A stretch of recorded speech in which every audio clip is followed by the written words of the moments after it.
The osteoporosis is a medical condition that affects the bones, and when that happens, it causes it to lose strength and density. So this basically occurs as a result of hormonal changes and deficiency in calcium and vitamin D. And I must also add that anyone who is suffering from osteoporosis is at a higher risk of fracture even when they are having normal daily activities or exercises, and even from walking. So I think basically that's what I have. Okay, Ajman, would you like to add something? Yeah, you know, Lydia America has made a very important statement about osteoporosis. And, you know, I would just want to add a little bit to what she said in regards to the fact that there are two kinds of it, you know, the primary and the secondary.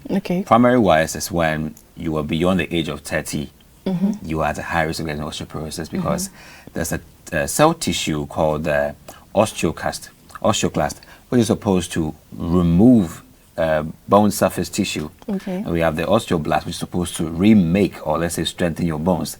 Beyond the ages of 30, the tissue or the cell called the osteoclast is now strengthened to remove bone tissue, whilst the osteoblast has less strength to do the repairing.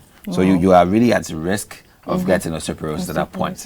Okay, so Ajman, let me still be on you. What is the causative effect of high body fat on osteoporosis? That's what the contention is, you know, because it's a thin line between, we believe that the deficiency of phosphate, calcium, diet, vitamin D is quite a big reason why you can get osteoporosis. But we find high fat diet, so high fat was the link.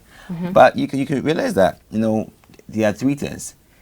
Even though hormonal changes are inevitable, you know, if you're a woman and then you post-menopausal stage, your ovary cannot produce any estrogen, so you are at risk of getting osteoporosis. However, if you are aging, you're also at risk.